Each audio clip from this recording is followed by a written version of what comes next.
Hello students, कैसे हैं आप लोग। अभी हम लोगों ने लास्ट वीडियो में बच्चों किसके बारे में पढ़ा था, सरफेस केमिस्ट्री के बारे में। अभी जो हम लोगों ने 12th क्लास में फर्स्ट चैप्टर हमारा सरफेस केमिस्ट्री लिया था बच्चों, जिसके अंदर हम लोगों ने क्या चीज़ पढ़ी थी, व्हाट इज सरफेस केमिस्ट्री, क्या होती है, इंट्रोडक्शन पार्ट देखा, टर्मिनोलॉजी देखी। इससे लास्ट वीडियो में आप लोगों ने क्या डिस्कस किया था बच्चों, कैटेलिस्ट के बारे में पढ़ा था। व्हाट इज कैटेलिस्ट, कैटेलिस्ट क्या है, एक बेसिक चीज़ है जो क्या करता है, रेट ऑफ रिएक्शन को इंक्रीज करता है। अब कैटेलिस्ट हम लोगों ने पढ़ा है, तो हमें आज जो हम नया टॉपिक स्टार्ट करने वाले हैं एंजाइम, उसको समझने में ज़्यादा आसानी रहेगी। अभी तक हम लोगों ने कैटेलिस्ट के बारे में पढ़ा था, व्हाट इज कैटेलिस्ट, कैटेलिस्ट क्या होता है, किस तरह से रेट ऑफ रिएक्शन को बढ़ाता है, और रेट ऑफ रिएक्शन को बढ़ाने के बाद किस तरह से स्लो रिएक्शन फास्ट हो जाता है। बच्चों देखा था हम लोगों ने, ये चीज़ अच्छे से समझी थी, अच्छे से पढ़ी थी कि कैटेलिस्ट क्या करता है, जो रिएक्शंस को 4 से 5 घंटे लग रहे हैं कंप्लीट होने में, उस रिएक्शन को बढ़ा देता है, उसकी स्पीड को बढ़ाता है। Is that clear. ये सब पहले वाले वीडियोस में हम लोग डिस्कस कर चुके हैं, और लास्ट वाले वीडियो में हम लोगों ने पढ़ा था what are the general characteristic of catalyst, catalyst की कुछ जनरल कैरेक्टरिस्टिक क्या होते हैं, मतलब किस तरह से कैटेलिस्ट वर्क करता है और कौन कौन से उसके स्पेशल कैरेक्टर होते हैं, वो हम लोगों ने लास्ट वीडियो में डिस्कस किया। आज हम लोग जो पढ़ेंगे बच्चों, नए टॉपिक के बारे में पढ़ेंगे, वो है एंजाइम। एंजाइम एक्चुअल में होते क्या हैं, आप सभी ने नाम सुना होगा, सभी बच्चे सुनते कई बार कि एंजाइम इस तरीके का है, या कोई पर्टिकुलर रिएक्शन देखी हो। बायो के जो बच्चे हैं उन लोगों को अच्छे से पता होगा इसके बारे में कि what is enzyme, enzyme actual में होता क्या है। तो आज हम अपने केमिस्ट्री में भी इसके बारे में डिस्कस करेंगे बच्चों, अच्छे से पढ़ेंगे कि what is enzyme, enzyme actual में है क्या, और किस तरह से एंजाइम वर्क करता है, उसका बेसिक रोल वहाँ पे क्या होता है। अब जैसे ही हम लोगों ने कैटेलिस्ट के बारे में समझाना बच्चों, सेम उसी तरीके से एंजाइम होता है। एंजाइम और कैटेलिस्ट में क्या डिफरेंस है, अब ये समझ लीजिए। कैटेलिस्ट की हम लोगों ने बात करी थी, तो कैटेलिस्ट क्या होता है, एक्चुअल में वो एक केमिकल सब्सटेंस है।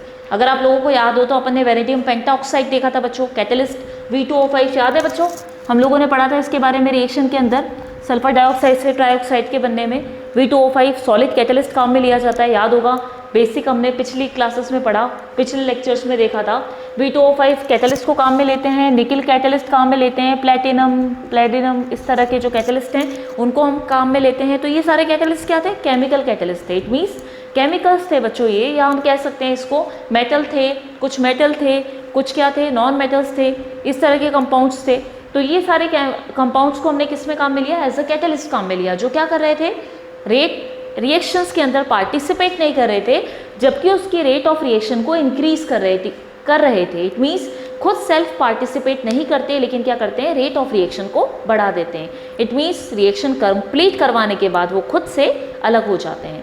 अब यहाँ पे आज जो हम टॉपिक डिस्कस करेंगे बच्चों एंजाइम के बारे में, एंजाइम जो है एक्चुअल में आप कह सकते हो कैटेलिस्ट ही है, एक तरह का कैटेलिस्ट ही होता है। लेकिन क्या बेसिक डिफरेंस है, कैटेलिस्ट में हमने देखा कि वो कोई ना कोई सॉलिड सब्सटेंस होगा, सॉलिड भी हो सकता है, लिक्विड भी हो सकता है, गैस भी हो सकता है। इट मीन्स वो एक केमिकल सब्सटेंस है। आज जो हम एंजाइम की बात कर रहे हैं बच्चों, एंजाइम आपको कोई केमिकल सब्सटेंस नहीं होगा, वो आपको बाहर नहीं मिलेगा, वो आपको बॉडी के अंदर मिलेगा। इज दैट क्लियर, आपको समझ में आया।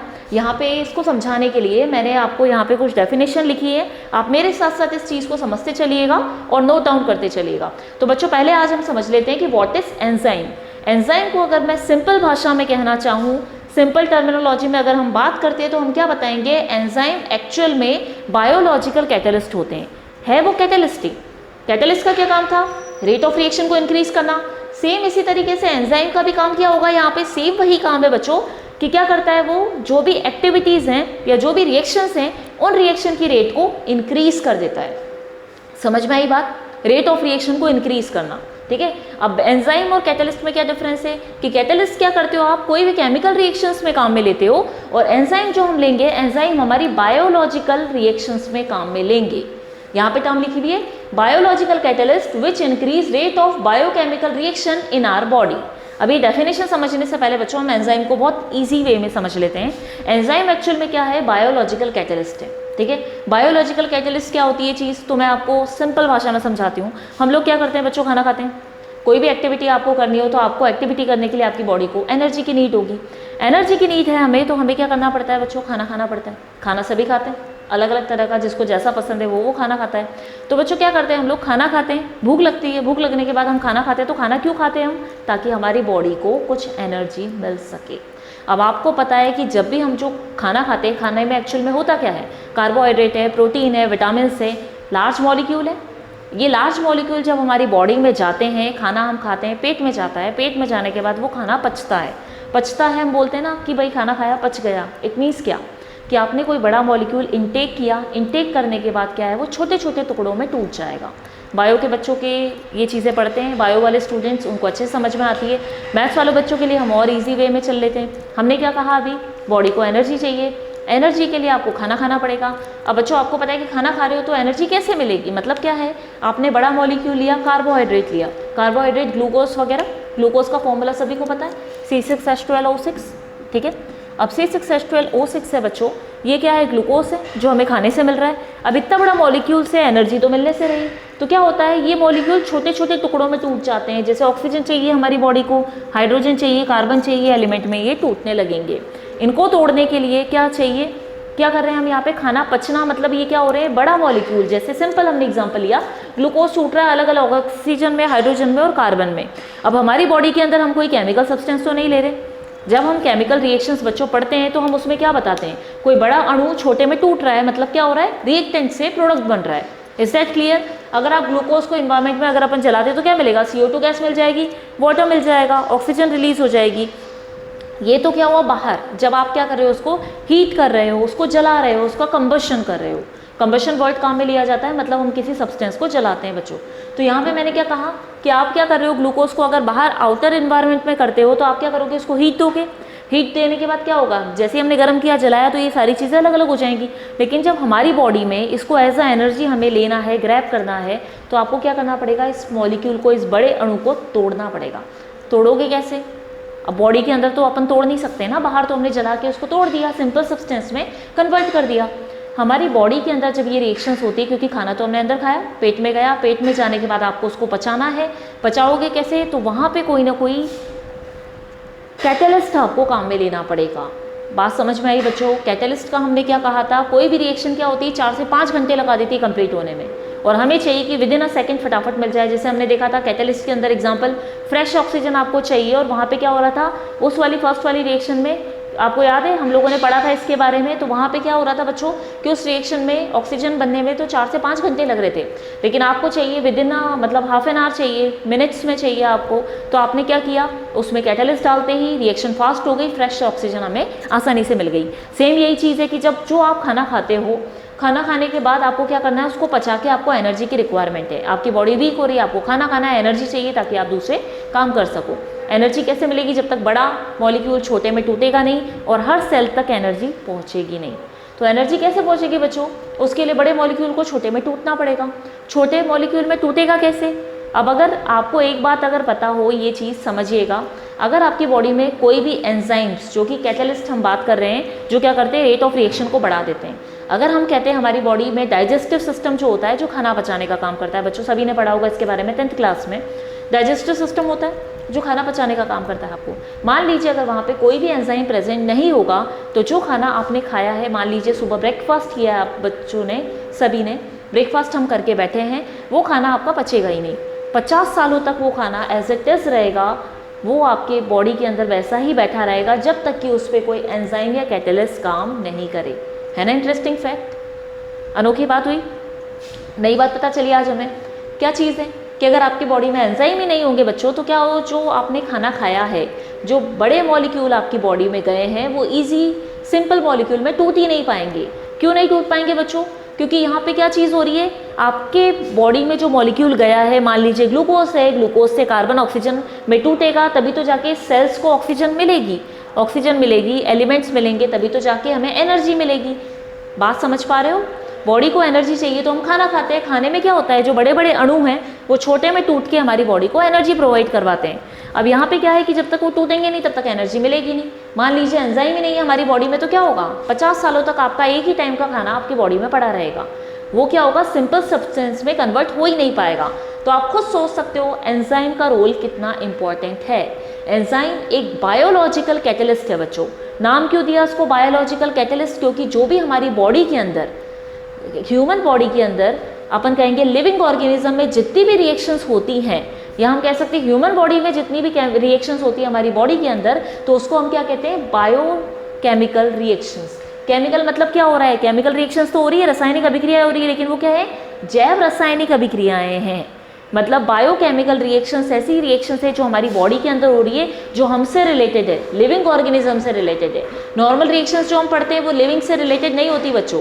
जो हमने कैटलिस्ट जहाँ पे काम में लिया था उसमें क्या हो रहा था, नॉन लिविंग थिंग में वो रिएक्शंस हो रही थी। आपको याद होगा हम क्या कर रहे थे, कोई केमिकल सब्सटेंस लिया, उसको क्या करा, रिएक्टेंट को लेकर प्रोडक्ट में बदल दिया, प्रोडक्ट हमारा बन रहा है। सिंपल जैसे हम कहते हैं ऑक्सीजन से हमने क्या बनाया, ओजोन बनाया। अब ये चीज़ तो क्या है, लिविंग तो है नहीं, नॉन लिविंग है, तो वहाँ हम कैटलिस्ट काम में ले रहे थे ताकि रिएक्शन फास्ट हो जाए।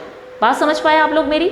लेकिन यहाँ पे हम क्या कह रहे हैं, एंजाइम के जो होते हैं वो क्या होते हैं एक्चुअल में, बायोलॉजिकल कैटलिस्ट। इसका मतलब वो लिविंग ऑर्गेनिज्म में किसी न किसी रिएक्शन को फास्ट करने के लिए काम में लिए जा रहे होंगे।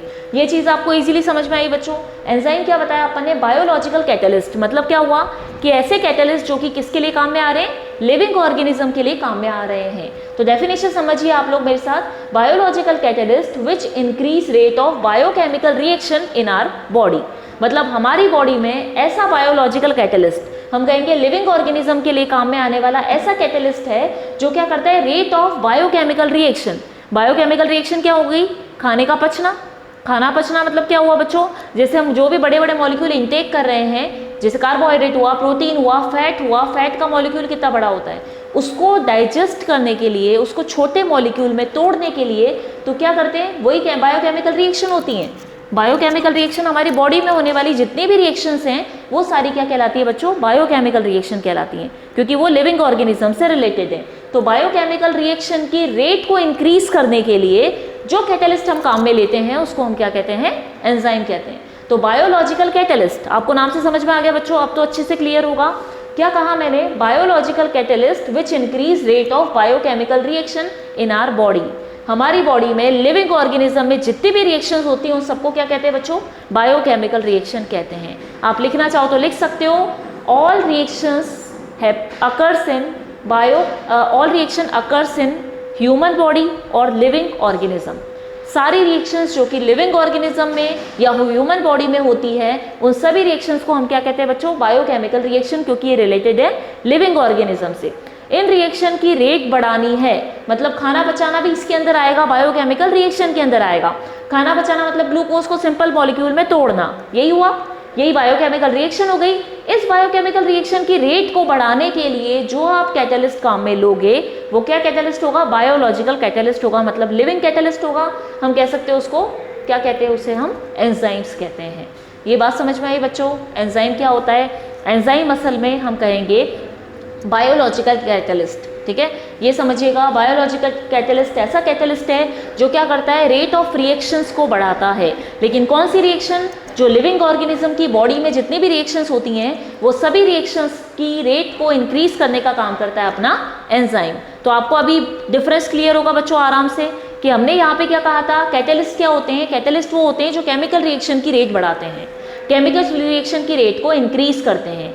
जो रिएक्शंस सारी धीरे धीरे हो रही थी उनकी स्पीड हम लोगों ने बढ़ा दी थी। जैसे हमने कहा फ्रेश ऑक्सीजन हमें चाहिए, तो हमने क्या किया था, वहाँ पे अपन ने कैटलिस्ट ऐड किया था, फ्रेश ऑक्सीजन हमें कुछ ही मिनटों में मिल गई। बात समझ में आई बच्चों। लेकिन यहाँ पे अपन क्या कह रहे हैं कि एंजाइम्स क्या होंगे, ये बायोलॉजिकल कैटलिस्ट ऐसे कैटलिस्ट होंगे जो लिविंग ऑर्गेनिज्म की बॉडी में रिएक्शंस करवाने में हेल्प करते हैं, जो क्या करते हैं, उनकी रेट को बढ़ा देते हैं। मैंने आपको इसका सबसे अच्छा एग्जाम्पल क्या बताया बच्चों, खाना पचाना। आपने सुबह का खाना खाया है, ब्रेकफास्ट, अगर एंजाइम वहाँ पे नहीं होगा तो उसको 50 साल लग जाएंगे खाना पचने के लिए। लेकिन अपन कहते हैं कि अगर एंजाइम प्रेजेंट है आपकी बॉडी में, इट मीन्स क्या होगा कि वहाँ पे जो आपने खाना खाया है वो आपका खाना फटाफट पच जाएगा। जो आपने दिन में सुबह ब्रेकफास्ट किया है वो आपको फटाफट, आपको 1 घंटे के अंदर अंदर आपको उससे एनर्जी मिल जाएगी। अब सोच के देखो कि एंजाइम को रोल कितना इंपॉर्टेंट है। अगर अपनी बॉडी में एंजाइम ही नहीं होंगे तो 50 साल तक खाना पड़ा रहेगा। जैसा आपने खाया है सुबह का ब्रेकफास्ट, आपको 50 साल तक आपकी बॉडी में एज इट इज रहेगा, क्योंकि जो मॉलिक्यूल उसके अंदर हैं वो सिंपल अपन कहेंगे उसके पार्ट्स में डिवाइड नहीं हुए हैं। तो एंजाइम क्या करता है बच्चों, खाना पचाने का काम, मतलब बायोकेमिकल रिएक्शंस की रेट को इंक्रीज करने का काम करता है। Is that clear to everyone? अच्छे से समझ में आया होगा आप लोगों को कि एंजाइम एक्चुअल में होता क्या है। अब अपन देख लेते हैं, all biological reaction are catalysed by enzyme. It means जितनी भी बायोलॉजिकल हम कहेंगे रिएक्शंस हमारी बॉडी में होती हैं, खाना पचना, ऑक्सीडेशन होना, बहुत अलग अलग रिएक्शंस है बच्चों। तो आप सिर्फ ध्यान रखिए कि आपकी बॉडी में, ह्यूमन बॉडी में होने वाली रिएक्शंस को अपन बायोकेमिकल रिएक्शन, बायोलॉजिकल रिएक्शन कह सकते हैं। तो जितने भी ये बायोकेमिकल, बायोलॉजिकल रिएक्शंस है वो सारी कैटालाइज होती है किसके थ्रू? एंजाइम्स के थ्रू। तो इनको कैटालाइज करने का काम, उनको क्या करता है? रेट ऑफ रिएक्शन बढ़ाने का काम कौन करता है बच्चों? एंजाइम करता है। तो अपन इसको बायोलॉजिकल कैटलिस्ट कहते हैं। अब अपन क्या कह रहे हैं देखिएगा, यहाँ पे सभी बच्चे मेरे साथ साथ ये नोट करते चलिए। अभी जो नोट्स हैं उसमें आपके पास अभी एंजाइम टॉपिक नहीं है बच्चों, तो यहाँ पे जो भी मैंने लिखी है रिएक्शंस आप लोगों के लिए लिखी है, थोड़ा अपन ने फॉन्ट साइज भी बढ़ाया है ताकि आप लोगों को अच्छे से समझ में आए। आप मेरे साथ साथ ये चीज़ नोट करते चलिए। एंजाइम की डेफिनेशन अगर हम देते हैं तो हम क्या बताते हैं? Biological catalyst which increase rate of biochemical reaction in our body. ऐसा कोई बायोलॉजिकल कैटलिस्ट है जो क्या कर रहा है? रेट ऑफ बायोकेमिकल रिएक्शन बढ़ाता है हमारी बॉडी में।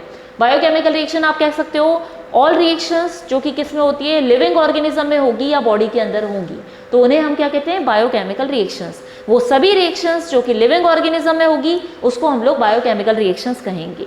ठीक है। उसके बाद सेकंड पॉइंट अपन ने बताया all biological reaction are catalysed by enzyme. सभी बायोलॉजिकल बायोकेमिकल रिएक्शंस होती हैं वो सारी किसके थ्रू कैटलाइज होती है बच्चों? एंजाइम के थ्रू कैटलाइज्ड होगी। नेक्स्ट पॉइंट यहाँ पे क्या बोल रहा है? They are specific. अब ये टर्म आप समझिएगा अच्छे से, ये हम आगे भी पढ़ेंगे। दे आर स्पेसिफिक। स्पेसिफिक का मतलब क्या हुआ बच्चों? ध्यान से सुनिए। हम लोग यहाँ पे क्या कह रहे हैं? अभी तक अपन ने कैटलिस्ट के बारे में पढ़ा था। कैटलिस्ट क्या होता है? रेट ऑफ रिएक्शन को बढ़ाता है। इसका मतलब एक ही कैटलिस्ट कई रिएक्शंस में आपने देखा होगा। निकिल के बारे में आपको पता है, निकिल कैटलिस्ट है, प्लेटिनम कैटलिस्ट है। क्या होते हैं ये? डी ब्लॉक एलिमेंट्स हैं। ये D block elements as a catalyst काम में लिए जाते हैं। निकिल हो गया, प्लेटिनम हो गया। पर ये एक कैटलिस्ट आपको एक ही रिएक्शन पे नहीं दिखेगा, ये आपको बहुत सारी रिएक्शन पे दिखेगा। अगर अपन पढ़ते हैं ऑर्गेनिक केमिस्ट्री में इतनी सारी रिएक्शंस अपन लोग देखते हैं तो आपने देखा होगा कई रिएक्शंस में क्या होता है? सेम कैटलिस्ट काम में आ जाता है। निकिल एक और रिएक्शन में काम में आ रहा है, आपको दूसरे में मिलेगा, तीसरे में मिलेगा, बहुत सारी रिएक्शन में आपको निकिल कैटलिस्ट दिखाई देगा। इसका मतलब क्या हुआ? वो स्पेसिफिक नहीं है। स्पेसिफिक होने का मतलब बच्चों की किसी पर्टिकुलर एक रिएक्शन के लिए आपको एक ही कैटलिस्ट मिलेगा, वही कैटलिस्ट आपको दूसरी रिएक्शन में नहीं दिखाई देगा। तो एंजाइम और कैटलिस्ट में अगर हम डिफ्रेंशिएट करना चाहें तो हम कैसे कर सकते हैं कि जो कैटलिस्ट है वो क्या कहेंगे अपन? नॉन लिविंग थिंग या नॉन लिविंग रिएक्शन हम कह सकते हैं। ऐसी रिएक्शन अपन कह सकते हैं कैटलिस्ट कैसा है? नॉन लिविंग कैटलिस्ट है। मतलब क्या कहोगे आप? वो लिविंग रिएक्शन में या लिविंग ऑर्गेनिज्म के लिए काम में नहीं लिया जाता। एंजाइम लिविंग ऑर्गेनिज्म के लिए, या हम कहेंगे इसको लाइव कैटलिस्ट हम कह सकते हैं, जो कि क्या होता है? लिविंग ऑर्गेनिज्म की बॉडी के लिए वर्क करता है, बॉडी के अंदर वर्क करता है। सेकंड अपन कह सकते हैं कि कैटलिस्ट जो होते हैं वो स्पेसिफिक नहीं होते। स्पेसिफिक का मतलब पर्टिकुलर रिएक्शन के लिए कोई एक पर्टिकुलर ही कैटलिस्ट होगा, उसके अलावा वो कैटलिस्ट दूसरी रिएक्शन में काम में नहीं आएगा। Is that clear? ये चीज़ समझ में आई बच्चों? स्पेसिफिक का हमने कहा कि यहाँ पे क्या हो रहा है? एक रिएक्शन में वो एक ही कैटलिस्ट काम में होगा, उसके अलावा वो और अदर में काम में नहीं आएगा। बात समझ में आ पाए? तो ये स्पेसिफिक हो गए। आप देखोगे अभी एग्जांपल से हम लोग समझेंगे बच्चों कि किसी एक पर्टिकुलर रिएक्शन के लिए वो एक ही एंजाइम काम में आ जाएगा। आप देखोगे वही एंजाइम किसी और रिएक्शन पे काम करेगा ही नहीं। वो हम एग्जाम्पल के थ्रू बच्चों अच्छे से समझेंगे इसके कैरेक्टरिस्टिक के अंदर। तो ये नोट करते चलिए, स्पेसिफिक का मतलब किसी पर्टिकुलर एक रिएक्शन के लिए एक ही एंजाइम काम में आएगा, वो किसी दूसरी रिएक्शन में काम में नहीं लिया जाएगा। जबकि कैटलिस्ट क्या होते हैं? एक ही कैटलिस्ट कई रिएक्शन में काम में ले पाते हैं। लेकिन यहाँ पे अपन बोलेंगे कि एक यहाँ पे जो कैटलिस्ट आप ले रहे हो, एंजाइम जो ले रहे हो, एंजाइम पर्टिकुलर रिएक्शन के लिए फिक्स होगा, वो दूसरी रिएक्शन में काम करेगा ही नहीं। बात समझ पाए? उसके बाद अपन आते हैं नेक्स्ट। ये एक्चुअल में होते क्या है बच्चों?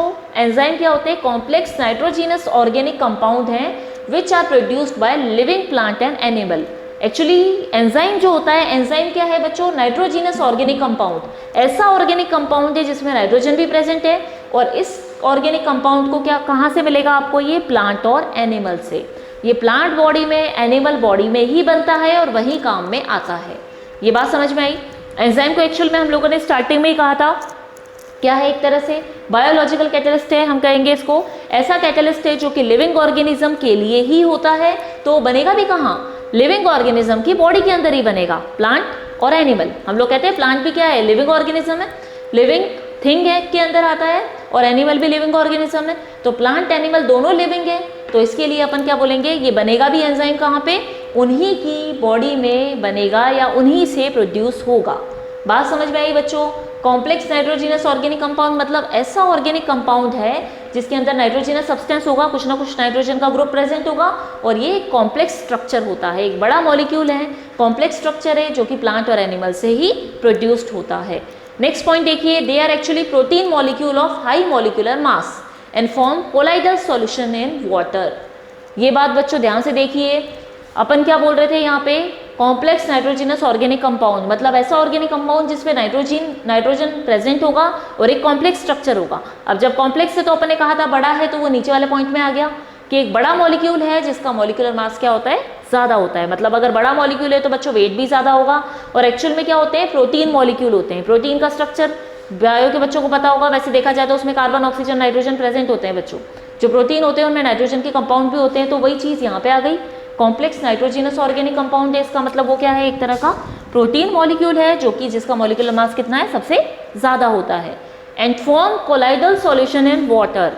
सरफेस केमिस्ट्री के अंदर हमारा एक लास्ट टॉपिक बच रहा है बच्चों, कोलाइडल सॉल्यूशन। एक्चुअल में कोलाइड होते क्या हैं, कोलाइड्स मॉलिक्यूल क्या होते हैं, वो हम लोग पढ़ेंगे ये टॉपिक खत्म होने के बाद। तो आप इसको समझ लीजिए, कोलाइडल सॉल्यूशन बोला है वाटर के अंदर। कोलाइडल एक्चुअल में होता क्या है, ऐसा सॉल्यूशन जिसके अंदर पार्टिकल ना तो सेटल डाउन होते हैं ना ही डिजोल्व हो जाते हैं, जबकि उसी के अंदर प्रेजेंट होते हैं। कोलाइडल अगर अपन लोग बात करते हैं ना बच्चों, तो इसका एग्जांपल आप देख सकते हो, सबसे अच्छा मिल्क है। आपको 3 चीज़ें देती हूँ मैं, पानी में आपने नमक डाला, नमक घुल लिया, नमक घुल गया, पानी कैसा हो गया, ट्रांसपेरेंट हो गया। पानी में आपने रेत डाली, मिट्टी डाली, मिट्टी को घोला, मिट्टी घुली नहीं, सेटल डाउन हो गई। ठीक है। थर्ड अपन सॉल्यूशन ले लेते हैं मिल्क।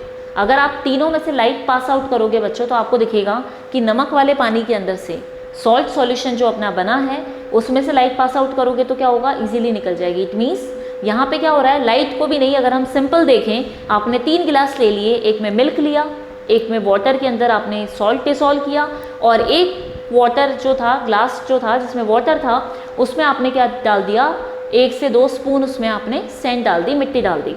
मिट्टी को डिसॉल्व करके देखा, इधर नमक को डिसॉल्व कर लिया और बीच में हमारे पास क्या है, मिल्क का ग्लास है।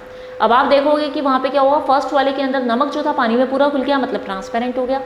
सेकंड जिसके अंदर पानी में हमने क्या डाला था बच्चों, मिट्टी डाली थी, मिट्टी सैंड को आपने उसमें घुमाया तो क्या हो गई, वो सेटल डाउन हो गई, वो घुली नहीं उसमें।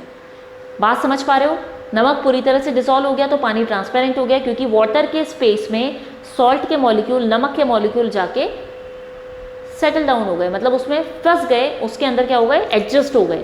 तो वो क्या हो गए, उनके साथ कंपाउंड डिसॉल्व हो गया, पूरी तरह घुल गया, तो आपको क्या दिखेगा, ट्रांसपेरेंट दिखेगा। अब अपन बात करते हैं मिल्क की। मिल्क के पार्टिकल ना तो सेटल डाउन होते हैं, ना ही नीचे बैठते हैं, ना ही पूरी तरह से डिसॉल्व होते हैं। ना तो वो इतने बारीक हैं कि पूरी तरह नमक की तरह की घुल जाएं, ना ही वो इतने बड़े हैं कि सैंड की पार्टिकल की तरह की घुल ही नहीं पाए और नीचे बैठ जाएं।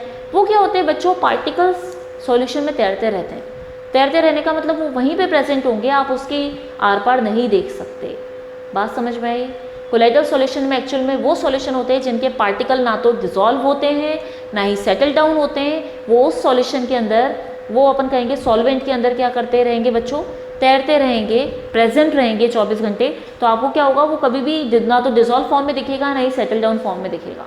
वो पार्टिकल इस तरह से प्रेजेंट होंगे उसके साथ कि हम उसके ट्रांसपेरेंट उसके थ्रू नहीं देख सकते। आपके पास ग्लास है, ग्लास में मिल्क है, मिल्क से मैं कहूँ कि आप उसके साइड में उसके थ्रू देख सको, ग्लास के थ्रू, तो आपको कुछ नहीं दिखेगा क्योंकि पार्टिकल्स बीच में आ जाते हैं। तो हम क्या करते हैं, उन पार्टिकल की प्रेजेंस की वजह से हम उसके आर पार नहीं देख सकते। हम कहते हैं ना ग्लास, अगर आप ऐसा ग्लास लेते हो पानी का जिसमें नमक घुला हुआ है तो आप उसके आर पार देख सकते हो। मिट्टी का क्या होगा, मिट्टी सेटल डाउन हो जाएगी तो पानी वैसे ही क्लियर हो गया, तो आप उसके थ्रू देख सकते हो। लेकिन यहाँ पे पार्टिकल ना तो सेटल डाउन हो रहे हैं ना ही डिसॉल्व हो रहे हैं। वो क्या है, वो सॉल्यूशन में सस्पेंशन फॉर्म में, सस्पेंशन मतलब तैरते रहते हैं पानी में। जैसे अपन हल्की, अगर आपने देखा होगा कोई बारीक पाउडर आप डाल दो किसी पानी के अंदर तो वो क्या करेगा, तैरता रहेगा। वो ना तो उसमें डिसॉल्व होगा ना ही सेटल डाउन होगा, क्योंकि लाइट वेट मॉलिक्यूल है। बात समझ पाए बच्चों, लाइट वेट मॉलिक्यूल है, डिसॉल्व नहीं हुआ तो उसमें क्या कर रहा है, वो तैर रहा है। तैरने की वजह से क्या हो रहा है, उसके थ्रू हम लोग देख नहीं पा रहे। तो सेम कोलाइडल मॉलिक्यूल या कोलाइडल सॉल्यूशन इसी तरीके का होता है। तो यहाँ पे बच्चों हमने क्या करा, इसको डिटेल में हम लोग समझेंगे, अच्छे से समझेंगे बच्चों। इसका जैसे हमारा एंजाइम टॉपिक खत्म होगा उसके बाद हम लोग नेक्स्ट लेक्चर में समझेंगे। तो यहाँ पे हमने क्या बोला था, colloidal solution in water. Actual में क्या होते हैं, प्रोटीन मॉलिक्यूल, बड़े मॉलिक्यूल हैं जिनका मॉलिक्यूलर मास भी ज़्यादा होगा। अब बड़ा मॉलिक्यूल है तो भारी भी होगा, और इसका क्या होगा, form colloidal solution in water. Water में जाके ये कोलाइडल सॉल्यूशन बना लेते हैं। जैसे एग्जाम्पल हम देखते हैं, आटा होता है, घरों के अंदर जब भी हम आटा गूंथते हैं, आटा रोटी बनती है बच्चों, रोटी बनाने के लिए क्या करना पड़ता है, आटा गूंदना पड़ता है। आटा गूंथते हो तो क्या करते हो, आटे में पानी मिलाया जाता है, पानी मिलाने के बाद कैसा बन जाता है, वो एक थिक चीज़ बन जाती है। तो एक्चुअल में वो क्या होता है, कोलाइडल सॉल्यूशन ही होता है, जिसके अंदर आटे के बारीक पार्टिकल क्या हो गए, वाटर के साथ मिलके अगर आप उसका क्या करो, पेस्ट जैसा सब्सटेंस बना लो, तो क्या आप उसके थ्रू देख सकते हो, नहीं देख सकते। आप मान लो 1 गिलास पानी के अंदर आपने 2-3 चम्मच 4-5 चम्मच हम लोगों ने क्या किया, आटा डाल दिया। आटा डालने के बाद क्या करेगा, पार्टिकल उसमें ना तो डिजोल्व होंगे, ना ही सेटल डाउन होंगे, उसमें तैरते रहेंगे। तो जो आपको पानी दिखेगा वो पानी कैसे दिखेगा, ट्रांसपेरेंट नहीं दिखेगा, उसके थ्रू आप देख ही नहीं पाओगे। आर पार अगर मैं देखना चाहूँ तो मैं देख नहीं पाऊंगी। तो एक्चुअल में क्या होता है, जो अपन आटा देखते हैं घर के अंदर, वो भी पानी में डालोगे तो वो भी एक तरह से क्या है, उसका सॉल्यूशन कोलाइडल सॉल्यूशन होता है। स्टार्च के बारे में सुना होगा बच्चों, स्टार्च भी एक्चुअल में क्या होता है, कोलाइडल सॉल्यूशन ही होता है, जैसे कि स्टार्च मॉलिक्यूल। स्टार्च को आप देखोगे तो उसके थ्रू देख नहीं पाओगे, ऐसे धुंधला सा गंदा सा दिखेगा, उसके आर पार अपन देख नहीं सकते, तो वो भी एक्चुअल में कोलाइडल सॉल्यूशन हुआ। तो हमने क्या कहा, एंजाइम भी एक्चुअल में क्या होते हैं बच्चों, कोलाइडल सॉल्यूशन होते हैं। हम कहेंगे कोलाइडल होते हैं पार्ट, जो कि क्या होते हैं, प्रोटीन मॉलिक्यूलर होते हैं, जिनका मॉलिक्यूलर मास भी ज़्यादा होता है और रेट ऑफ रिएक्शन बढ़ाते हैं। लेकिन कौन सी रिएक्शंस, बायोकेमिकल रिएक्शन में रेट ऑफ रिएक्शन को बढ़ाएंगे। एंजाइम क्या होते हैं एक्चुअल में, अगर अपन कहना चाहें बच्चों, तो एंजाइम को हम क्या बता सकते हैं, एंजाइम एक्चुअल में क्या है, बायोकेमिकल कैटलिस्ट है। बायोलॉजिकल बोलो, बायोकेमिकल कैटलिस्ट बोलो, ऐसा कैटलिस्ट जो कि ह्यूमन बॉडी के अंदर हम कहेंगे, या एनिमल बॉडी या प्लांट बॉडी, हम कहेंगे लिविंग ऑर्गेनिज्म के लिए रेट ऑफ रिएक्शन को बढ़ाने का काम करता है। उसके बाद अपन कहते हैं कि इसको अपन जब इसका प्रोसेस, और इस पूरे प्रोसेस को हम क्या कहेंगे, बायोकेमिकल कैटेलाइसिस। कैटलिस्ट को तो आपने क्या कहा, एंजाइम को एक्चुअल में क्या कहा बच्चों, बायोकेमिकल कैटलिस्ट है। और इसका जो प्रोसेस होगा, जो रिएक्शंस ही कंप्लीट करता है, वो प्रोसेस को अपन क्या बोलते हैं, बायोकेमिकल कैटेलाइसिस। ये क्या कहलाता है बच्चों, प्रोसेस कहलाता है। कैटलिस्ट तो अपन ने क्या बताया था, जो रेट ऑफ रिएक्शन को बढ़ाते हैं उसको अपन कैटलिस्ट कहते हैं, और जो क्या करते हैं, जो कंप्लीट रिएक्शंस हैं, जो कंप्लीट फिनोमिना है, कंप्लीट प्रोसेस है, उसको अपन क्या बोलते हैं, बायोकेमिकल कैटेलिसिस। या प्रोसेस को अपन ने क्या कहा था, कैटेलिसिस कहा था। एंजाइम के लिए हम टर्मिनोलॉजी काम में लेते हैं बायोकेमिकल कैटेलिसिस, क्योंकि ये लिविंग ऑर्गेनिज्म के लिए काम में आता है। इज दैट क्लियर बच्चों, समझ में आया कि व्हाट इज एंजाइम। अब अपन इसके रिएक्शन पार्ट पे चलते हैं, अपन एक बार इसके एग्जाम्पल से देख लेते हैं, तो आपको और भी अच्छे से क्लियर हो जाएगा।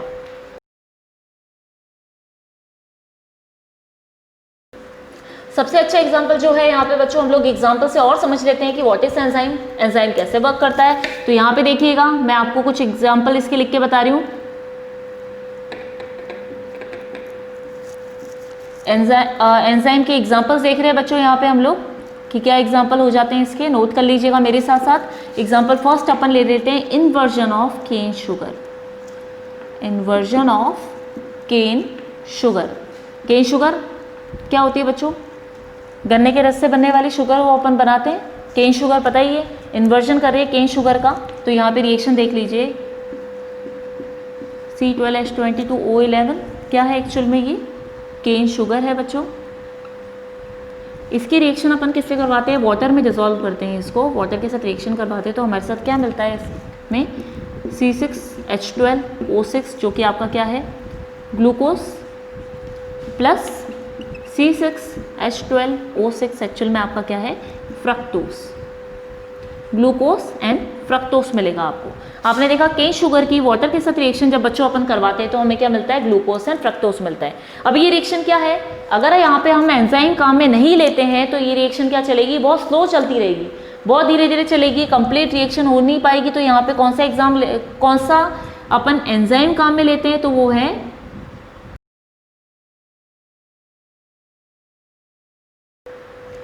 अपन इन्वर्जन ऑफ केन शुगर देख रहे थे। तो यहाँ पे अपन बोल रहे केन शुगर है, यहाँ पे अपन ने क्या ले लिया, वाटर मॉलिक्यूल ले लिया। वाटर मॉलिक्यूल लेने के बाद यहाँ पे देखिएगा बच्चों,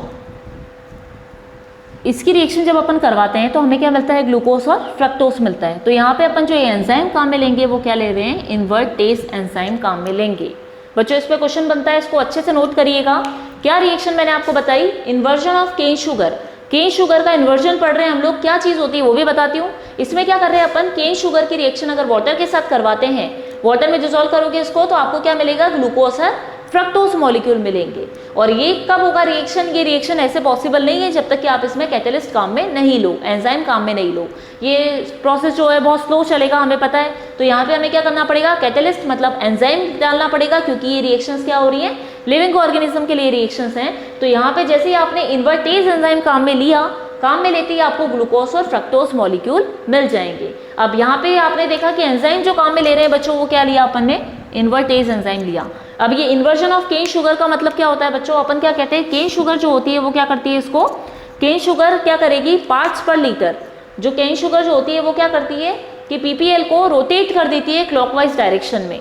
पार्ट्स पर लीटर समझ में आया, पीपीएल बोला मैंने शॉर्ट में। तो ये क्या करेगा बच्चों, इन्वर्जन का मतलब क्या होता है, केन शुगर जो करती है वो क्या करती है, पार्ट्स पर लीटर में मतलब मॉलिक्यूल्स को क्या करेगी, वो क्लॉकवाइज डायरेक्शन में रोटेट कर देती है। Is that clear.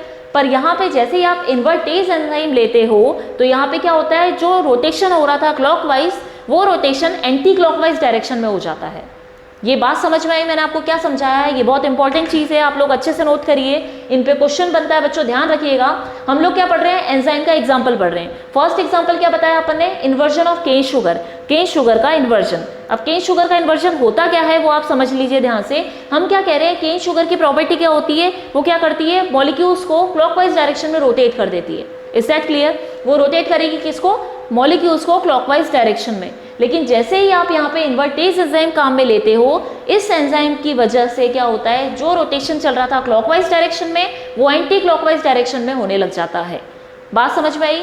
तो रोटेशन यहाँ पे क्या हो गया, उल्टा हो गया, इसीलिए अपन इसको क्या बोलते हैं, इन्वर्जन ऑफ केन शुगर कहा जाता है। और एंजाइम जो काम में लिया जाता है उसका नाम क्या है, invertase enzyme. Is that clear बच्चों, समझ में आई सभी को।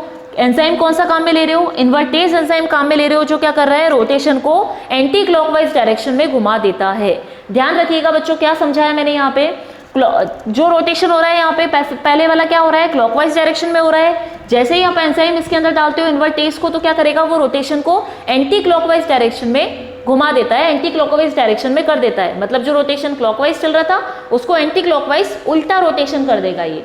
Is that clear. और यहाँ पे बच्चों इसी पे इंपॉर्टेंट पार्ट है ये, इस पे आपका क्वेश्चन बनता है। इन्वर्टेज के ऊपर क्वेश्चन आता है आपका कि आपको पूछा जाएगा कि केन शुगर की अगर आप वाटर के साथ रिएक्शन करवाते हो, या हम कहेंगे केन शुगर आपने लेने के बाद ग्लूकोज और फ्रक्टोज मिला आपको, तो यहाँ पे ये जो रिएक्शन पॉसिबल हुआ, ये रिएक्शन किस एंजाइम की प्रेजेंस में हुआ, तो हमें वहां पे लिखना पड़ेगा इन्वर्टेज एंजाइम काम में आया। आपका जो क्वेश्चन आएगा बच्चों, क्वेश्चन इस तरीके से आएगा, केन शुगर जब ग्लूकोज और फ्रक्टोज मॉलिक्यूल आपको देता है, रिएक्शन कंप्लीट करता है, तो यहाँ पे कौन सा एंजाइम प्रेजेंट होता है, या किस एंजाइम की प्रेजेंस में ये रिएक्शंस, ये अभिक्रिया होती है। तो हमें क्या बताना पड़ेगा, इसका आंसर क्या होगा, इन्वर्टेज एंजाइम की प्रेजेंस में रिएक्शन कंप्लीट होता है। सेकंड अपन देख लेते हैं बच्चों, यहाँ पे सेकंड एग्जांपल और देख लेते हैं अपन। अब देखिए यही ग्लूकोज मॉलिक्यूल C6H12O6 रिएक्शन क्या है, ये ग्लूकोज है। ग्लूकोज मॉलिक्यूल को क्या करते हैं अपन, ग्लूकोज मॉलिक्यूल आगे चल के किस में कन्वर्ट हो जाता है, इथाइल एल्कोहल में। C2H5OH क्या है, इथाइल एल्कोहल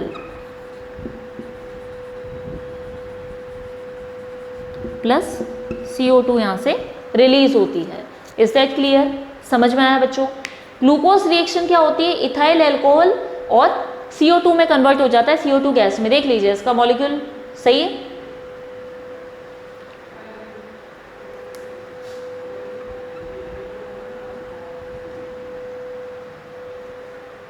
C2H5OH मिलेगा आपको यहाँ पे, ठीक है। यहाँ पे देखिएगा 2CO2 के मॉलिक्यूल मिल जाएंगे। रिएक्शन बैलेंस हो गई बच्चों, एक बार इसको देख लीजिएगा ढंग से। हमने क्या किया, ग्लूकोज मॉलिक्यूल को अपन कहते हैं कि ग्लूकोज मॉलिक्यूल कैसे बना, केन शुगर की रिएक्शन वाटर के साथ करवाई, ग्लूकोज और फ्रक्टोज मॉलिक्यूल मिल गए। एंजाइम कौन सा प्रेजेंट था, इन्वर्टेज एंजाइम की प्रेजेंस में ये रिएक्शन हुई। अब अपन कह रहे हैं ग्लूकोज की रिएक्शन जब होती है तो ग्लूकोज क्या करता है, ग्लूकोज किस में कन्वर्ट हो जाता है बच्चों, आगे चल के इथाइल एल्कोहल और CO2 में बदल जाता है, कार्बन डाइऑक्साइड गैस में कन्वर्ट हो जाता है। अब ये कन्वर्जन जो होता है वो कन्वर्जन किसकी प्रेजेंस में होता है, जाइमेज एंजाइम की प्रेजेंस में। बच्चों यहाँ पे ये चीज नोट करने वाली है, इसको ध्यान से देखिएगा, ध्यान से देखिएगा इसको, इस पे क्वेश्चन आता है बच्चों। यहाँ पे अपन क्या कह रहे हैं, रिएक्शन को आप लिख सकते हो conversion of glucose into ethyl alcohol. इसको अगर आप लिखना चाहो तो आप इसको हेडिंग ये भी दे सकते हो। नोट करते चलिएगा सभी बच्चे मेरे साथ, आप साथ साथ में रिएक्शन को नोट करते चलिए बच्चों। अपन ने क्या लिखा था, एग्जाम्पल्स अपन लोगों ने देखे एंजाइम कैसे वर्क करता है। अब यहाँ पे अपन को एक चीज़ और समझनी है, देखिएगा inversion of cane sugar, cane sugar के इन्वर्जन की हम लोगों ने बात करी, जैसे ये देख लिया C12H22O11 वाटर के साथ रिएक्शन करवाई तो इन्वर्टेज एंजाइम की प्रेजेंस में ग्लूकोज और फ्रक्टोज में बदल गया। सेकेंड रिएक्शन क्या थी, conversion of glucose into ethyl alcohol, ethyl alcohol का ग्लूकोज में कन्वर्जन या ग्लूकोज का इथाइल अल्कोहल में कन्वर्जन या ग्लूकोज का हम कह सकते हैं इथाइल अल्कोहल में बदलना। कैसे बदला, ग्लूकोज की अपन रिएक्शन करवाई किसकी प्रेजेंस में बच्चों, जाइमेस एंजाइम की प्रेजेंस में इथाइल अल्कोहल और CO2 में कन्वर्ट हो जाता है। बच्चों ये चीज़ अच्छे से नोट करिएगा, इन पे ध्यान दीजिएगा आप, यहाँ पे नहीं लिखा, ये आपको सभी को समझ में आ रहा होगा अच्छे से। इनके ऊपर बच्चों क्वेश्चन बन जाता है कि ये रिएक्शन जब हुई है इन्वर्जन ऑफ केन शुगर में कौन सा एंजाइम काम में आया, तो आपको लिखना पड़ेगा इन्वर्टेज। अपन पूछेंगे ग्लूकोज जब इथाइल अल्कोहल में कन्वर्ट हुआ तो वहाँ पे कौन से एंजाइम के प्रेजेंस में हुआ, तो आपको ये नाम लिखने पड़ेंगे। यहाँ पे इन्वर्टेज काम में आया, यहाँ पे जाइमेस काम में आया। अब हमने एक टर्म पढ़ी थी अभी, जब अपन एंजाइम को समझ रहे थे बच्चों, तो वहाँ पे एक पॉइंट हमने देखा था जहाँ पे क्या लिखा हुआ था, दे आर स्पेसिफिक।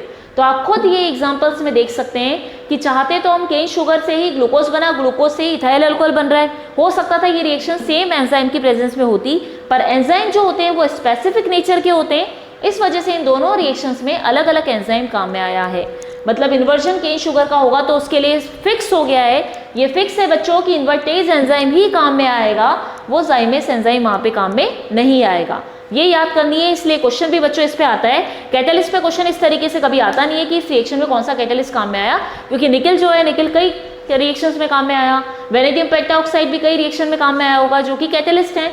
लेकिन हमने यहाँ पे बात की कि एंजाइम ऐसा कैटलिस्ट है जो हर रिएक्शन के लिए स्पेसिफिक होगा, वो रिएक्शन के लिए चेंज नहीं होगा। आपको समझ में आ गई बच्चों ये बात। जैसे केन शुगर के इन्वर्जन में इन्वर्टेज एंजाइम काम में आया, तो ग्लूकोज के लिए जाइमेस एंजाइम काम में आया। ये दोनों एंजाइम अलग अलग हैं, हर रिएक्शन के लिए हर एंजाइम अलग अलग होगा, वो कभी भी सिमिलर नहीं होगा, या एक एंजाइम दो रिएक्शंस में काम में नहीं आएगा। इसीलिए हमने वहाँ पे टर्मिनोलॉजी क्या पढ़ी थी, दे आर स्पेसिफिक। स्पेसिफिक मतलब वो फिक्स होते हैं किसी रिएक्शन के लिए, वो रिएक्शन में चेंज नहीं होंगे। बात समझ में आ गई बच्चों। इसके एग्जाम्पल देख लिए हम लोगों ने, इन्वर्जन ऑफ केन शुगर देख लिया, और सेकंड एग्जांपल हमने देखा ग्लूकोज कैसे इथाइल अल्कोहल में कन्वर्ट होता है और किस तरह से यहाँ पे एंजाइम का इसमें रोल होता है। और जो एंजाइम हम लोगों ने देखे वो फिक्स होते हैं बच्चों, आपको याद करना पड़ेगा। आपके ऊपर क्वेश्चन हो सकता है ग्लूकोज से इथाइल अल्कोहल का कन्वर्जन कौन से एंजाइम की प्रेजेंस में होता है, तो यहाँ पे इसका आंसर क्या होगा बच्चों, जाइमेस एंजाइम होगा।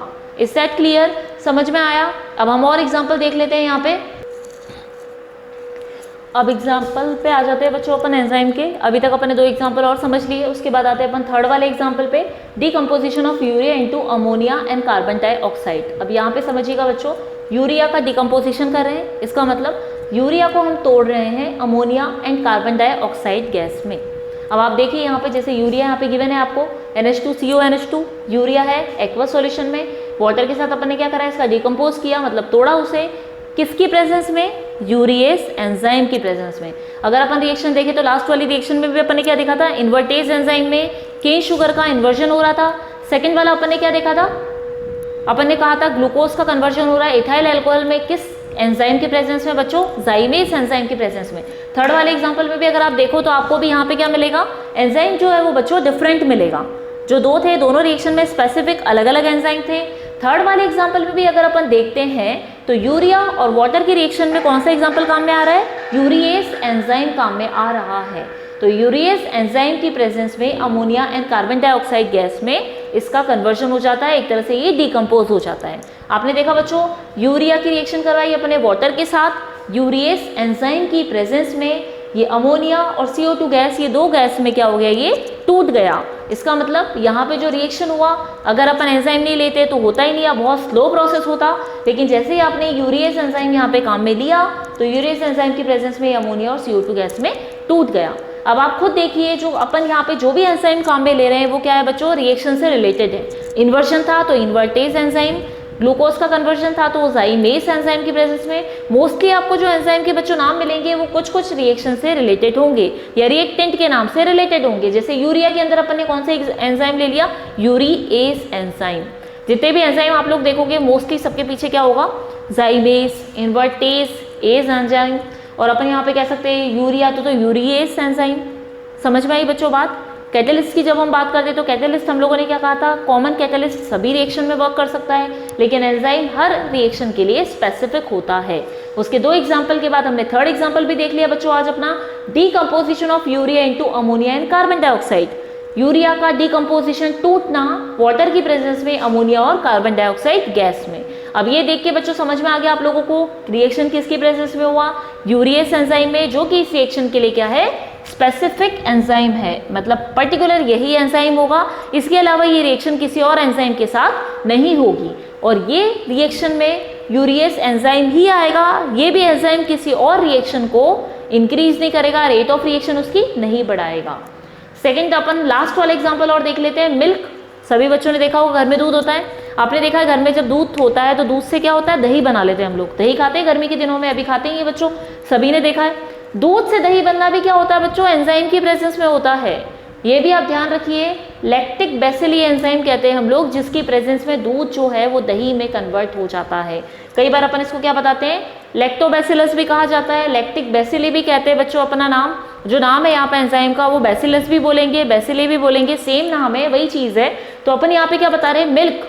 मिल्क आप लोग देखते हो क्या चीज़ है, और मिल्क से क्या बन जाता है आपका, कर्ड बन जाता है, दही बन जाता है। तो मिल्क से दही बनना, घर में देखते हैं अपन दूध से दही बना लेते हैं हम लोग, किसकी प्रेजेंस में हो रहा है बच्चों ये रिएक्शन, वो भी तो एक रिएक्शन है जो मिल्क को कर्ड में कन्वर्ट कर रहा है। तो ये भी एक तरह का क्या हो गया अपना रिएक्शन हुआ, जो रिएक्शन किसकी प्रेजेंस में हो रहा है, लैक्टिक बेसिली एंजाइम की प्रेजेंस में। तो आप लोगों ने बच्चों 4 एग्जाम्पल यहाँ पे देख लिए, जिसमें आपने देखा होगा हर एग्जाम्पल में पर्टिकुलर एक अलग ही डिफरेंट ही एंजाइम काम में आ रहा है, और वो स्पेसिफिक एंजाइम ऐसा है जो पर्टिकुलर रिएक्शन के साथ ही रिएक्ट करेगा, दूसरी रिएक्शन पे वर्क नहीं करेगा।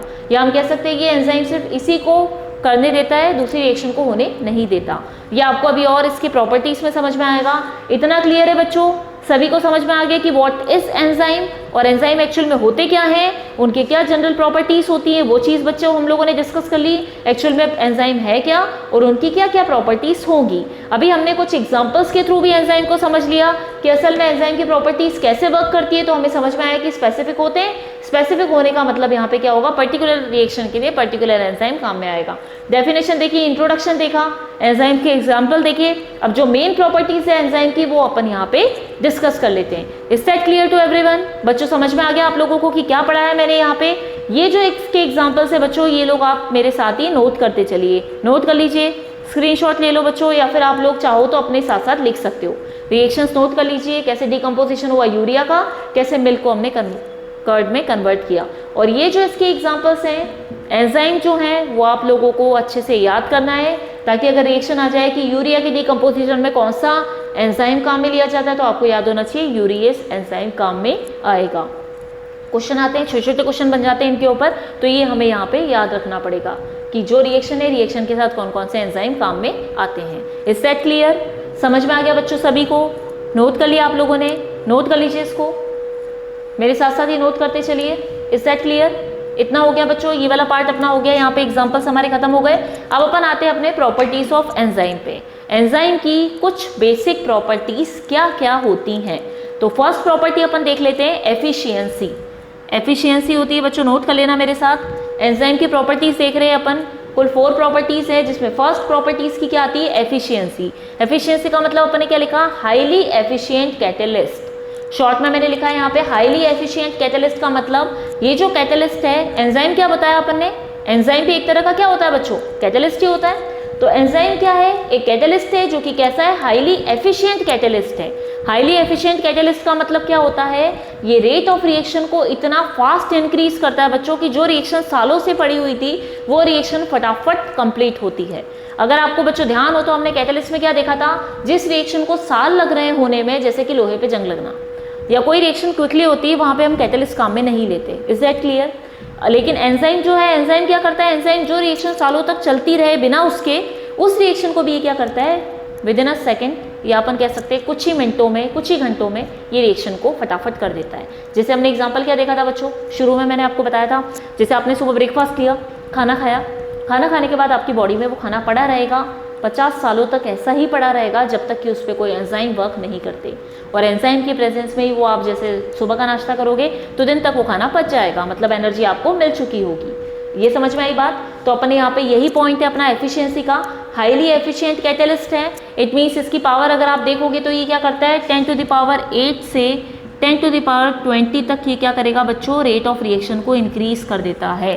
ये नोट करने वाली बात है बच्चों, इंपॉर्टेंट बात है, ये आप अच्छे से नोट कर लीजिएगा, समझ लीजिए इस चीज को। अपन ने क्या बोला, हाईली एफिशिएंट कैटेलिस्ट है, इसका मतलब क्या हुआ, ये रेट ऑफ रिएक्शन को कितना बढ़ा देता है, रेट ऑफ रिएक्शन को 10 टू द पावर 8 से 10 टू द पावर 20 तक इंक्रीज कर सकता है। लाइट की स्पीड पढ़ते हैं अपन, जितनी तेजी से लाइट आती है, समझ में आया बच्चों, लाइट की स्पीड देखिए अपन ने, प्रकाश की तीव्रता कहते हैं, लाइट की स्पीड कहते हैं, जितनी स्पीड से लाइट आती है उतनी ज्यादा स्पीड से ये क्या करता है, रिएक्शन को कंप्लीट करता है, रेट ऑफ रिएक्शन को बढ़ा देता है। बात समझ में आई आपको, फर्स्ट पॉइंट समझ में आया, व्हाट इज एफिशिएंसी। एफिशिएंसी हमने क्या बताया कि कैटेलिस्ट एंजाइम जो होता है, एंजाइम एक्चुअल में क्या है, हाईली एफिशिएंट कैटेलिस्ट है। इट मीन्स ये रेट ऑफ रिएक्शन को क्या करता है 10 टू द पावर 8 से 10 टू द पावर 20 तक इंक्रीज कर देता है, इतना ज़्यादा ये इसकी अमाउंट को बढ़ा देता है। बात समझ में आई बच्चों, क्लियर हो गया व्हाट इज एफिशिएंसी। अब अपन चलते हैं अपने नेक्स्ट टॉपिक पे, वो क्या है, स्पेसिफिसिटी। स्पेसिफिसिटी हम लोग पहले भी डिस्कस करके आए थे बच्चों। Each enzyme catalyse only one chemical reaction, ये आप लोग नोट करते चलिए इसके साथ। सेकेंड पॉइंट हम क्या पढ़ रहे हैं, स्पेसिफिसिटी। इसका मतलब क्या है बच्चों, each enzyme catalyses only one chemical reaction. हमने क्या कहा था, एक ही एंजाइम एक ही केमिकल रिएक्शन को कैटेलाइज करेगा, वो दूसरी रिएक्शन को कैटेलाइज नहीं करेगा। जैसे यूरिएज सिर्फ यूरिया को ही कन्वर्ट करेगा, वो मिल्क को कर्ड में कन्वर्ट करने के लिए काम में नहीं लिया जाएगा, वो चीज़ हम पहले भी डिस्कस कर चुके। यही इसका सेकंड पॉइंट है प्रॉपर्टी का, कि एंजाइम क्या होते हैं बच्चों, स्पेसिफिक होते हैं। वो किसी भी एक एंजाइम बाकी सब रिएक्शन में एक साथ कॉमनली काम नहीं करता, हर एक रिएक्शन का पर्टिकुलर एंजाइम प्रेजेंट होगा। इसका एग्जांपल अपन और देख लेते हैं, जैसे कि हमने यहाँ पे रिएक्शन देखा बच्चों, यूरिया का डिकम्पोजिशन किसकी प्रेजेंस में हुआ, यूरिएस एंजाइम की प्रेजेंस में, और हमें मिल गया अमोनिया और कार्बन डाइऑक्साइड। लेकिन अगर अपन यहाँ पे एन मिथाइल यूरिया काम में लेते हैं, ये तो क्या था बच्चों, सिंपल यूरिया था। ये रिएक्शन यहाँ पे लिखी हुई है, आप चाहो तो इसको फिर से एग्जाम्पल में नोट कर सकते हो, यहाँ पे ले सकते हो बच्चों, मैंने यहाँ पे मिटाई नहीं है ताकि अपन को समझने में आसानी रहे। हमने क्या देखा था, यूरिया का डिकम्पोजिशन हो रहा है और हमें मिल रहा है अमोनिया और कार्बन डाइऑक्साइड गैस, लेकिन किसकी प्रेजेंस में, यूरिएस एंजाइम की प्रेजेंस में।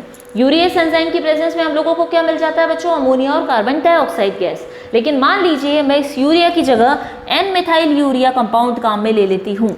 अगर मैं एन मिथाइल यूरिया काम में लेती हूँ तो ये इसका कन्वर्जन जो बच्चों यहाँ पे हो रहा है यूरिएस के साथ, वो कन्वर्जन नहीं होगा, ये प्रोसेस होगा ही नहीं, क्योंकि आपने क्या किया, आपने रिएक्टेंट बदल दिया। ये क्या करता है, ये कैटेलिस्ट पहचानता है भाई यूरिया मेरा रिएक्टेंट है तो प्रोडक्ट मुझे बनाने हैं।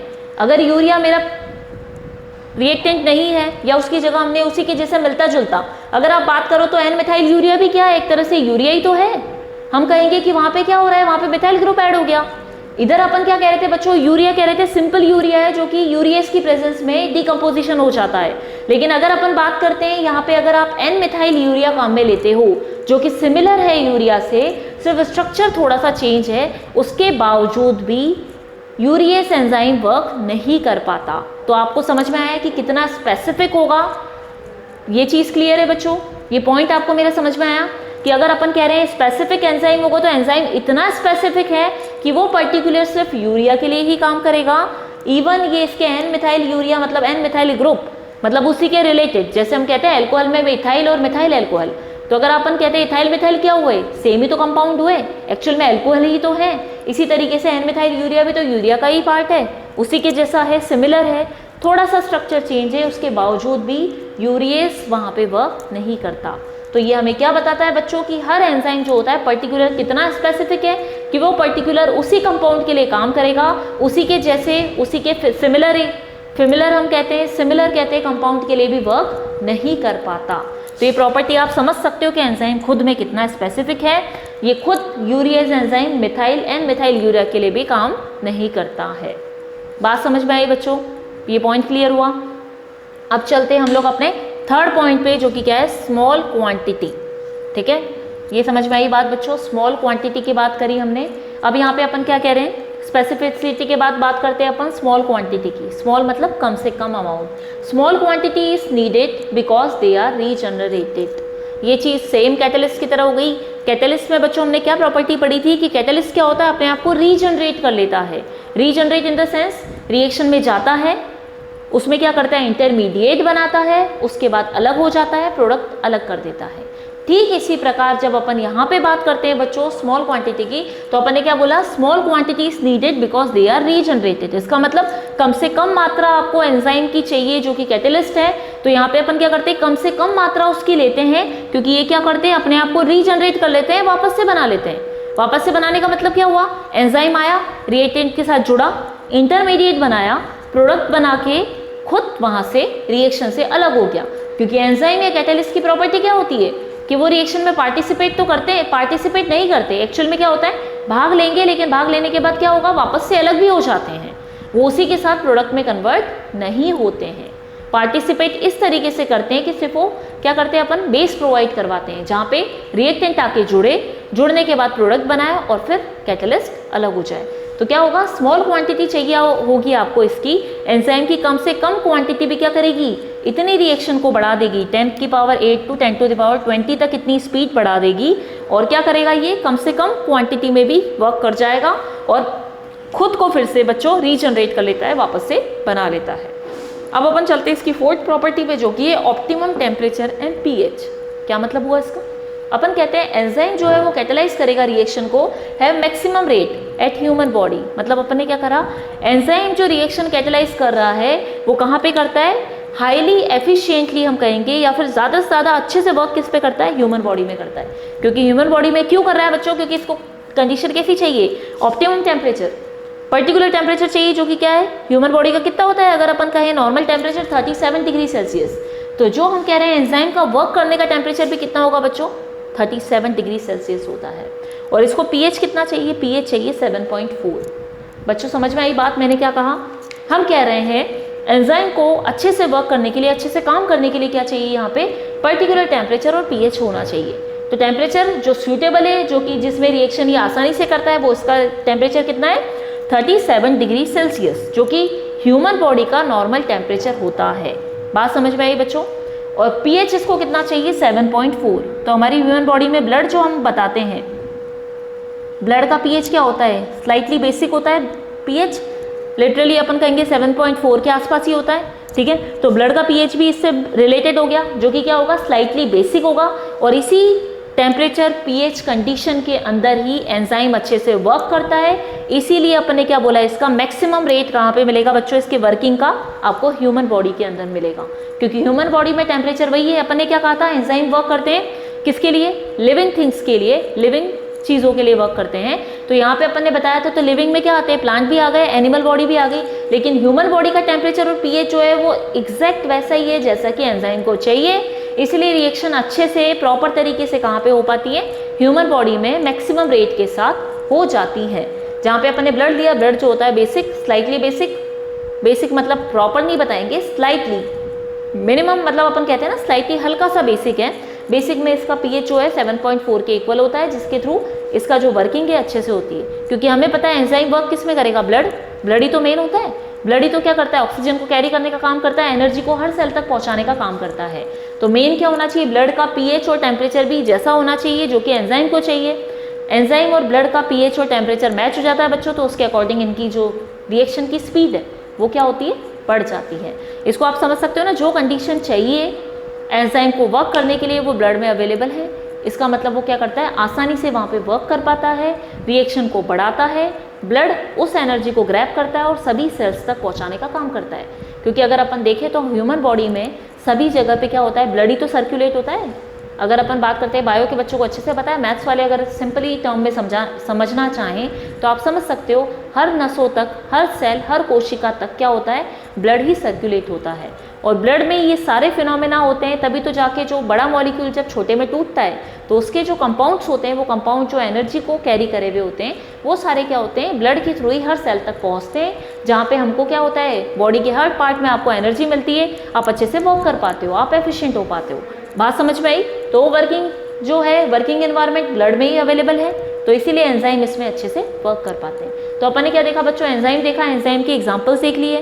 What are the examples of enzyme, किस तरीके से वर्क करते हैं। प्रॉपर्टी हम लोगों ने बच्चों समझ ली, एफिशिएंटली, हाईली एफिशिएंट कैटेलिस्ट होते हैं। एंजाइम क्या होते हैं? हाईली एफिशिएंट कैटेलिस्ट, अच्छे से वर्क कर पाते हैं। उसके बाद हमने कहा स्पेसिफिसिटी, हर एंजाइम पर्टिकुलर रिएक्शन के लिए स्पेसिफिक होगा। कोई भी रिएक्शन के लिए कॉमन आप एंजाइम काम में नहीं ले सकते। इवन ये यूरिया जैसे दिखने वाले मिथाइल यूरिया के लिए भी यूरियस एंजाइम काम नहीं कर पाता, ये इतना स्पेसिफिक होता है। उसके बाद थर्ड हमने क्या बताया था? स्मॉल क्वांटिटी, कम से कम क्वांटिटी भी आप एंजाइम की काम में लोगे तो भी आपका प्रोसेस हो जाएगा, क्योंकि ये खुद को ही रीजनरेट कर लेता है, वापस से क्रिएट कर लेता है। और फोर्थ वाला अपन ने क्या बताया बच्चों? ऑप्टिमम टेम्परेचर और पीएच। टेम्परेचर पीएच रेंज इसकी ह्यूमन बॉडी से मिलती जुलती है, जहाँ पे ये अच्छे से काम कर पाता है। तो ह्यूमन बॉडी में इसका वर्किंग जो अपन बताते हैं रेट जो होती है वो सबसे ज़्यादा आती है। Is that clear to everyone? बच्चों प्रॉपर्टीज समझ में आ गई? ये आप पॉइंट्स मेरे साथ ही नोट कर लीजिए, सारा अपने पास नोट कर लो, जो मैंने पढ़ाया है वो नोट करते चलो, लिखते चलो बच्चों। उसके बाद भी कोई दिक्कत आती है तो आप अलग से आके पूछ सकते हो, डाउट सेक्शन में बच्चों पूछ सकते हो। एंजाइम समझ में आ गया? What are the properties of enzyme? यहाँ पे मैंने बोर्ड पे आप लोगों के लिए लिखा है ताकि आप इसको साथ साथ नोट करते चले। आपके पास सबके खुद के नोट्स अभी अवेलेबल हो जाएंगे। जितना मैंने आपको पढ़ाया है बच्चों उतना ही आपको सारा मटेरियल अपने पास मिल जाएगा और उतना सफिशियंट है। अगर आपने ढंग से लेक्चर समझ लिया, जो मैंने आपको पॉइंट्स लिखवाए वो आपने नोट कर लिए, तो आपको एंजाइम इजीली अवेलेबल होगा। Is that clear? अब हम चलते हैं इसके आगे वाले पार्ट पे, जो कि है मैकेनिज्म ऑफ एंजाइम्स।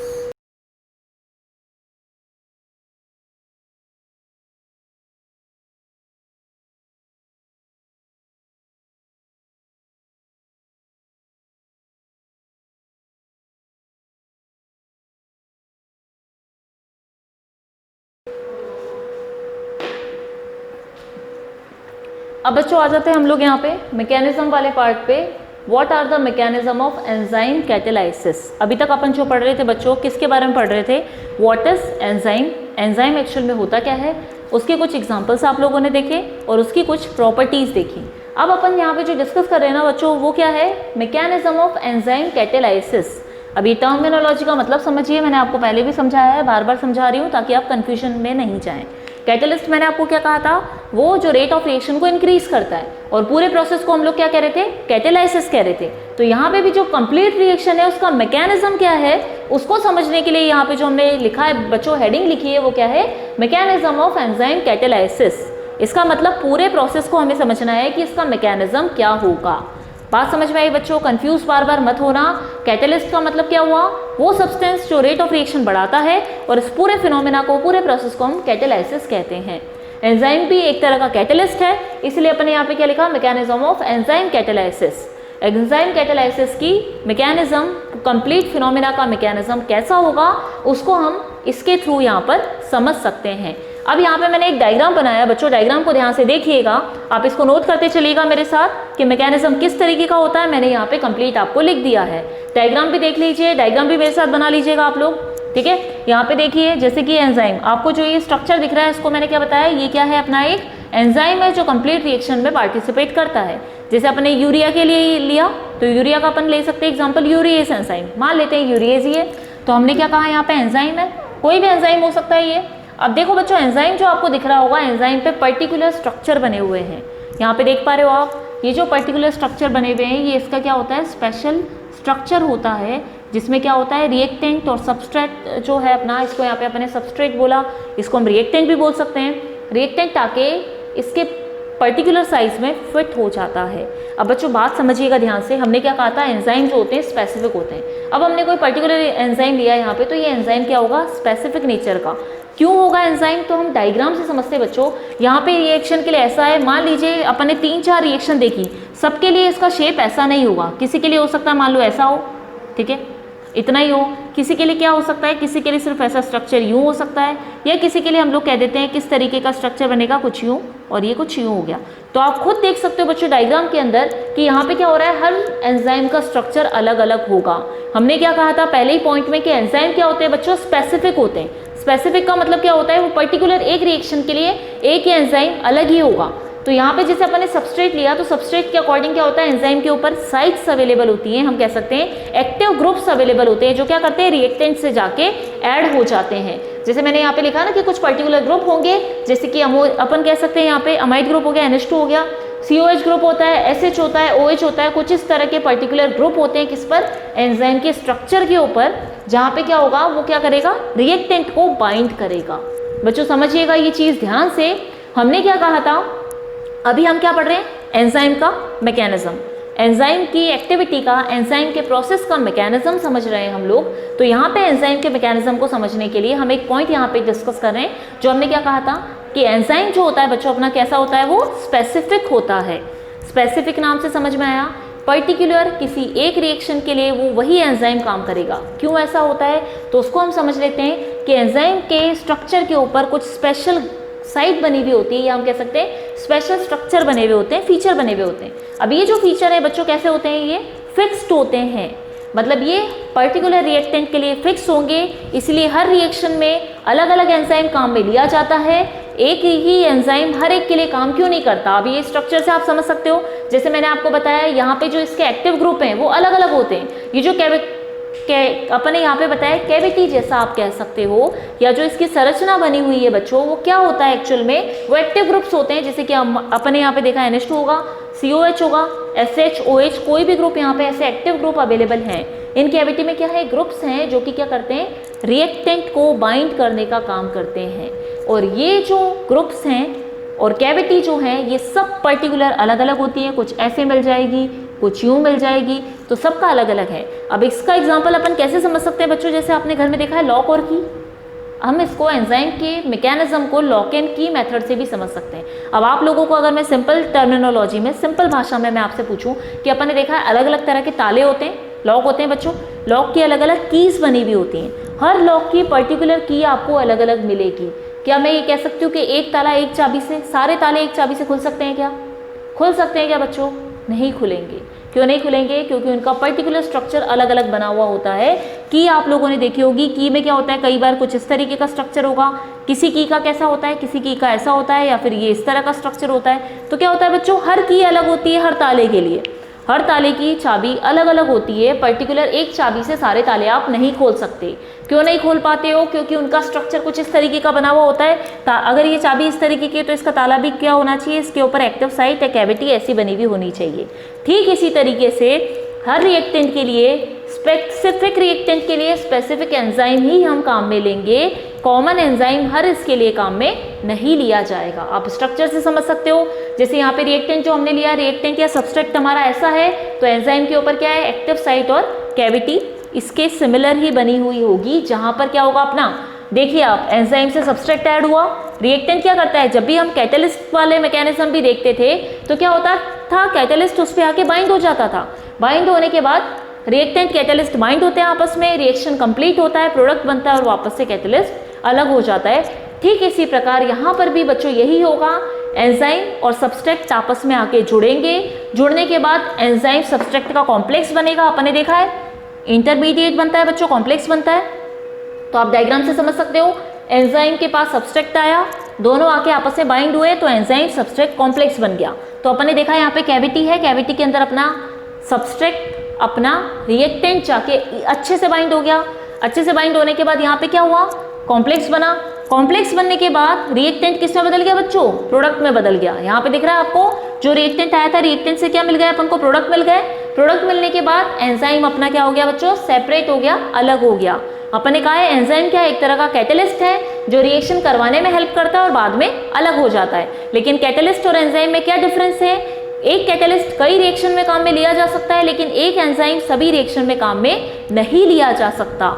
एक एंजाइम एक ही रिएक्शन को कंप्लीट करेगा, एक ही रिएक्शन की रेट बढ़ाएगा, अदर रिएक्शन की रेट नहीं बढ़ाएगा।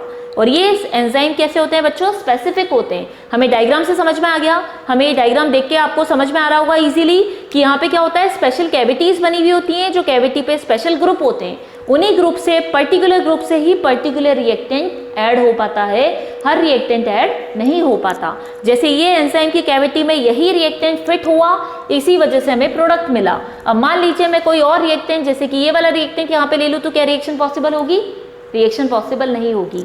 ये अपन क्या समझ सकते हैं बच्चों, एग्जांपल अपन ले लेते हैं, जैसे कि यूरिया, ये हम ले लेते हैं, एंजाइम क्या है, यूरिएज एंजाइम है। अब हमने क्या कहा था बच्चों, यूरिया के अंदर अपन ने कहा था कि सिंपल यूरिया के स्ट्रक्चर के साथ ही ये रिएक्शन देता है और आपको अमोनिया और CO2 गैस मिलता है। अब मान लीजिए इसी के जैसा सिमिलर क्या है अपने पास, ये एन मिथाइल। अब जो मैंने दूसरा स्ट्रक्चर बनाया वो क्या है बच्चों, देख लीजिएगा आप, एन मिथाइल है। यहाँ पे अपन ने क्या लिया था, एक स्क्वायर और सर्कल वाला स्ट्रक्चर है, लेकिन अगर अपन एन मिथाइल लेते हैं तो एन मिथाइल का क्या होगा, स्ट्रक्चर थोड़ा सा डिफरेंट होगा। आप देख सकते हो एक सर्कल की जगह 2 सर्कल पर है तो कुछ सिमिलर ही, लेकिन ये क्यों नहीं रिएक्शन दे पाता, एन मिथाइल यूरिया रिएक्शन क्यों नहीं दे पाता बच्चों, क्योंकि ये फिट ही नहीं हो पाएगा। आप खुद देखो यहाँ पे स्ट्रक्चर की जब अपन बात करेंगे तो क्या ये इसमें फिट हो जाएगा, ये इसमें फिट नहीं हो पाएगा। इस चक्कर में स्ट्रक्चर स्पेसिफिक होता है, एंजाइम जो होता है पर्टिकुलर रिएक्शन के लिए पर्टिकुलर रिएक्टेंट के साथ ही जुड़ पाता है, हर रिएक्टेंट के साथ ये नहीं जुड़ सकता। भले ही आपका स्ट्रक्चर थोड़ा सा भी चेंज हो तो भी ये रिएक्शन नहीं हो पाएगी, क्योंकि आप खुद देख सकते हो यहाँ पे स्ट्रक्चर कुछ इसका इस तरीके का है, जिसकी वजह से क्या हो रहा है बच्चों, यहाँ पे ये जो सब्सट्रैक्ट है वो कैविटी में फिट ही नहीं हो रहा। कैविटी में फिट नहीं होगा तो आपको प्रोडक्ट नहीं मिलेगा। यूरिया अपन कह सकते हैं यूरिएज में इजीली फिट हो गया, इस वजह से आपको क्या मिला, यहाँ पे 2 प्रोडक्ट मिल गए थे, अमोनिया मिल गया था, CO2 गैस मिल गया था। लेकिन एन मिथाइल अगर अपन लेते हैं तो स्ट्रक्चर मैच ही नहीं करेगा, मैच ही नहीं करेगा तो हमें प्रोडक्ट भी नहीं मिलेगा। इज दैट क्लियर बच्चों, समझ में आ गया आपको आसानी से क्या बोला। सेम यही चीज आपके नीचे पॉइंट्स में लिखी हुई है, देखिए these are active centres on surface of enzyme particles. ठीक है, एंजाइम पार्टिकल के ऊपर जो ये बने हुए होते हैं क्या होते हैं बच्चों, ये एक्टिव सेंटर्स होते हैं। ठीक है, देयर आर एक्टिव सेंटर्स, ये एक्टिव सेंटर्स हैं जो कि एंजाइम के सरफेस पर, एंजाइम पार्टिकल की सरफेस पर बना हुआ होगा। These cavities are of characteristic shape, हर कैविटी का क्या होता है, कैरेक्टरिस्टिक शेप होता है बच्चों, ये अपन ने पहले भी समझा, हर कैविटी का अलग अलग होगा। इसका ये ऐसा भी हो सकता है, मैंने आपको बताया, या फिर ये कैसा हो सकता है बच्चों, ये ऐसा भी हो सकता है कि दोनों स्क्वायरी शेप की कैविटीज हो, या फिर ये हो सकता है कि एक ही क्या हो इसके अंदर बीच में सर्कुलर शेप की कैविटी हो, या फिर ये कैविटी और किसी और शेप की भी हो सकती है, पेंटागोनल, हेक्सागोनल, कोई भी शेप हो सकता है बच्चों, वो उसके स्ट्रक्चर के अकॉर्डिंग होगा। तो these cavity are of characteristic shape, हर कैविटी का पर्टिकुलर शेप होगा, and possess active groups such as, और ये कैविटी के पास क्या होते हैं बच्चों, एक्टिव ग्रुप होते हैं, हमने डिस्कस कर लिया पहले ही, दे पजेस एक्टिव ग्रुप्स, इनके पास एक्टिव ग्रुप होते हैं, जैसे कि NH2, जैसे कि COH ग्रुप, जैसे कि SH, OH, ये सारे इसकी तरह ही कुछ ग्रुप्स, छोटे छोटे ग्रुप्स अवेलेबल होते हैं जो कि रिएक्टेंट को बाइंड करने का काम करते हैं।